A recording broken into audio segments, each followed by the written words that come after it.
Welcome to the Maine Through Year Assessment student tutorial. You will need headphones for this tutorial.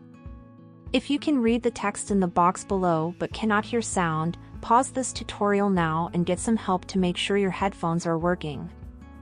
Chapter 1. Introduction. This tutorial video will teach you about the Maine Through Year Assessment, how to log in and take the test, and what digital tools you can use while testing. It will also give you some helpful tips for taking the test. Soon, you will be taking an important test called the Maine Through Year Assessment. This assessment is to show how much you have learned in reading and math. The Maine Through Year Assessment is designed to meet your unique skills and abilities. As you answer questions, the computer program can select the next question you see, based on whether your answer was correct or incorrect. If you choose a correct answer, the next question may be a little more difficult. If you choose an incorrect answer, the next question may be a little easier. This is called a computer adaptive test. The entire assessment is adaptive for grades 3 to 8 and second year of high school. We're going to talk about how you can do your best on these assessments and the tools available to help throughout the assessment. The Maine Through Year Assessment system will present you with two options. The first option allows you to take the Maine Through Year Assessment.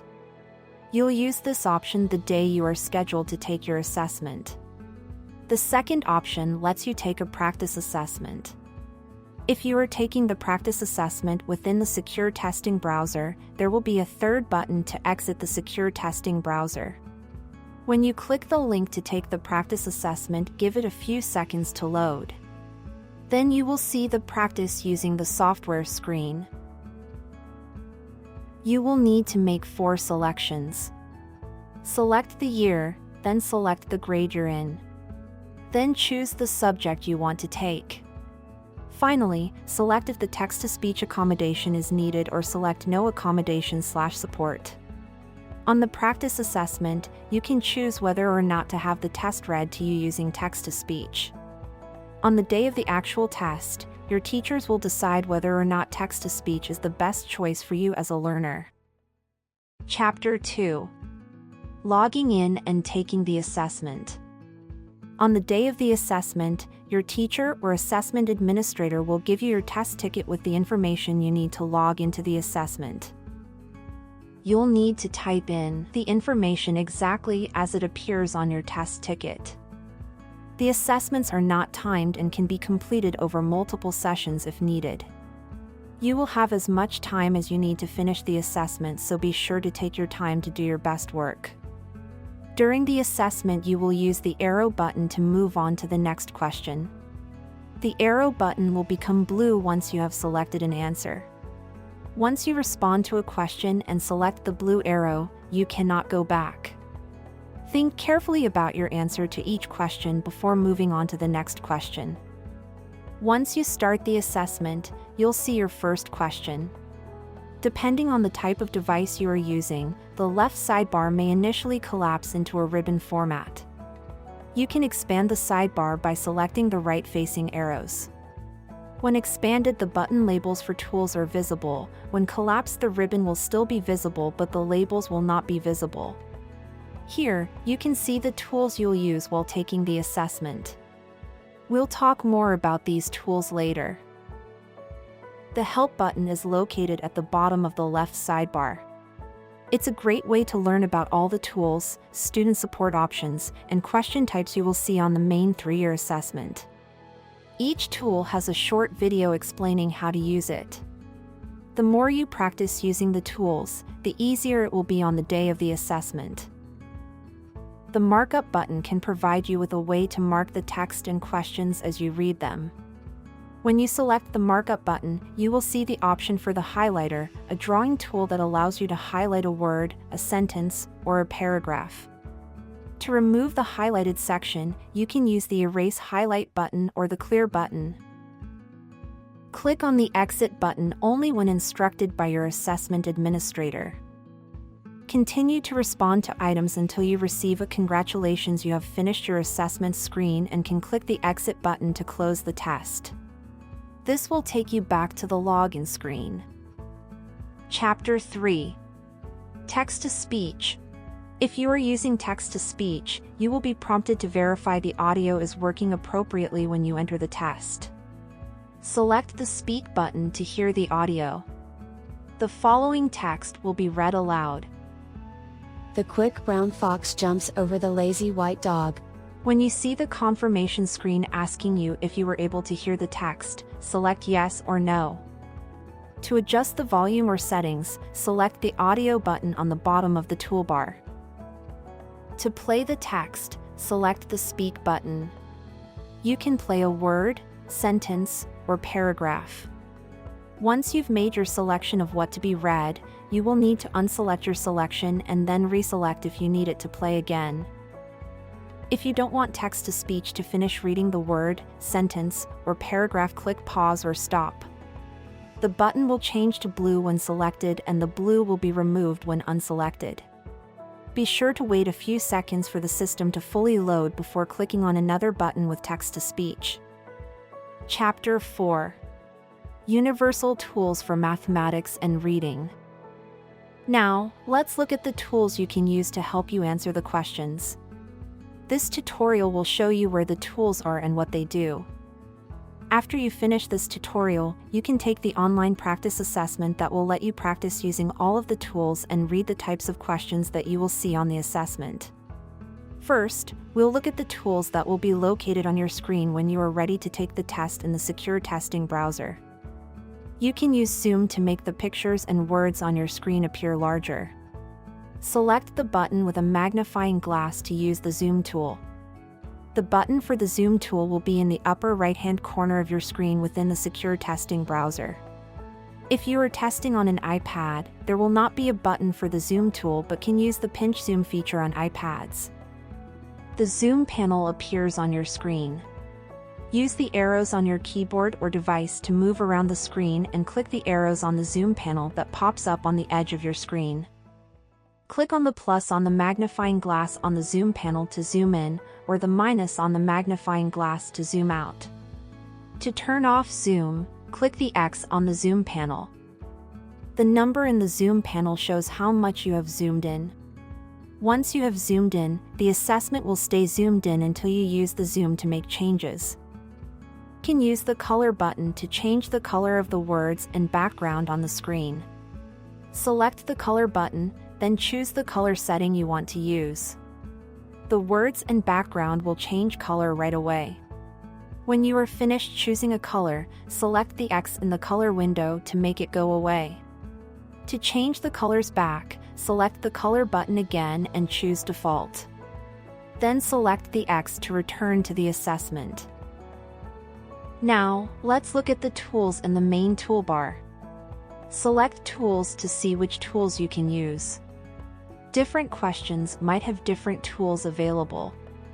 Toggle between the Tools button and the Markup button to view and use different types of supports for both mathematics and reading. The tools may be different for different grade levels. You can use the guideline to highlight one line of words at a time. Select the Guideline button and the guideline appears on your screen. Move your mouse up and down to move the guideline. If you want to stop the guideline from moving, click the Lock button. Click the Lock again to let it start moving. Select the Guideline button again to make it go away. If you're using an iPad, the guideline stays still but you can scroll the reading passage up and down. The Eliminator is only available on multiple choice questions. You can use the Eliminator to mark answers that you know are wrong. This can help you focus on figuring out which answer is correct. To use the tool, select the Eliminator button, then select any answers that you know are wrong. Those answers will have either a black or red line or black or red X over them. If you decide that you don't want to hide an answer, select the answer again. You can use the notepad to make notes to help you answer a question. Select the notepad icon, then start typing. Select the X to close the notepad, or the line button to minimize it. The notepad will keep your notes when you close or minimize it as long as you are on the same question or reading passage. Once you move on to the next question or passage, your notes will be cleared. Chapter 5. Math, Grades 3 to 5.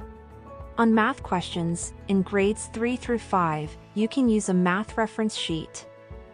Select the reference sheet button to see the math reference sheet with formulas and other information to help you answer questions. You can use this reference sheet on any math question.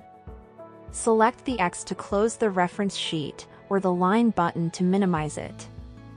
On some math questions in grades 3 to 5, you may be able to use a ruler to measure. You'll know that you can use the ruler on a question if you see a ruler button in the toolbar. Select the ruler button to show the ruler, then drag it to where you want to use it. The ruler has two sides, metric which measures centimeters, and customary which measures inches. You can rotate the ruler by selecting the rotate button on the screen and dragging the ruler. You can make the ruler straight again by selecting the reset button on the ruler. On some math questions, in grades 3 to 5 you can use a protractor to measure angles. You'll know that you can use the protractor on a question if you see a protractor button in the toolbar.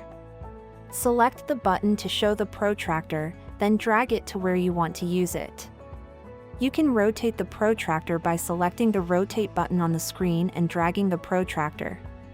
Select the graph paper button to show a piece of graph paper.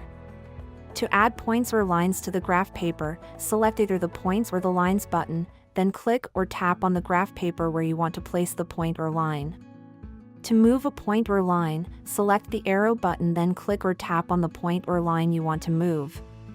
To delete a point or line, select the delete button, then click or tap on the point or line you want to delete. To remove all points and lines, select the clear button. Select X to close the graph paper window, or the line button to minimize it. Chapter 6. Math, Grades 6 to 8 and High School. On math questions, in grades 6 to 8 and high school, you can use a math reference sheet. Select the reference sheet button to see the math reference sheet with formulas and other information to help you answer questions. You can use this reference sheet on any math question. Select the X to close the reference sheet or the line button to minimize it. Select the graph paper button to show a piece of graph paper. To add points, lines, or line segments to the graph paper, select either the points or the lines button, then click or tap on the graph paper where you want to place the point, line, or line segment. To move a point, line, or line segment, select the arrow button, then click or tap on the point, line, or line segment you want to move. To delete a point, line, or line segment, select the delete button, then click or tap on the point or line you want to delete. To remove all points, lines, or line segments, select the clear button. Select X to close the graph paper window, or the line button to minimize it. On some math questions, you may be able to use a basic, scientific, or graphing calculator to help you answer the question. You'll know that you can use the calculator on a question if you see a basic, scientific, or graphing calculator button in the toolbar. Select the button to show the calculator. To hide the calculator, select the line button to minimize, or select the basic, scientific, or graphing calculator button again. Select the top bar of the calculator and drag it to move the calculator. The calculator will save what you're working on as long as you are on the same question. The calculator shows your answers as you type, so it does not have an equals key in the main menu. The answer key, listed as ANS, will enter the answer to the last problem you completed on the calculator into the current row. You can use the scroll bar to see the rows you have entered. Select the different tabs to see the different functions of the calculator. Use the slider to choose between answers in radians and degrees. Use the undo key to undo your last action and the redo key to redo it. Chapter 7. Tips. Here are some tips for taking the assessment. Tip number 1. How to answer questions. When you select an answer, that answer will be highlighted in blue. The answer will also have a blue box around it. The blue box moves when you choose another answer or if you click one of the other buttons on the test, but your final answers will be highlighted in blue. If you decide that your answer you chose isn't right, select that answer again, and the blue highlight will go away to show that you have unselected that answer choice. You can then pick a new answer. If you want to erase all your answers, select Clear at the top right of the screen. Some questions will have 2 parts. Answer both parts, then continue to the next question. Some questions will show a reading passage and question side by side. Tip number 2. Questions with more than one answer. Some questions will ask for more than one answer choice. You will need to select all correct answers to move on to the next question. The answers you choose will be highlighted in blue. You will see a blue text box to select answer options until the correct number of answers have been selected. If you did not select the appropriate number of answers, you will see a blue text box notifying you that you will need to select enough options. If the question is asking for 3 correct answers, you will not be able to select more than 3 answer choices, and you will see a blue text box notifying you that you have selected the maximum number of choices, and to change your selection, you must first deselect a choice. You will not be able to select the arrow button to move on to the next question until you have answered all parts or number of answers needed to move on. Tip number 3. Fill in the blank questions. Some questions have short fill-in-the-blank answers, where you will enter a number or expression. Select the box and enter your answer. If you want to change your answer, you can select the box again, delete your previous answer, and enter your new answer. Tip number 4. Drag and drop questions. Some questions will have match items. When you select a response, the boxes will be highlighted in yellow for where they can be placed. Tip number 5. Hot text questions. Some questions will have hot text. When you hover over a response, the boxes will be highlighted in light blue. To select your answer, click on the response, and it will then be highlighted in a darker blue. You've now finished this tutorial. The next step is to take the practice assessments and use the tools you learned today. During the assessment, remember to take your time and do your best work. If you have any questions about what you have just learned or about the Maine Through Year Assessment, ask your teacher or assessment administrator.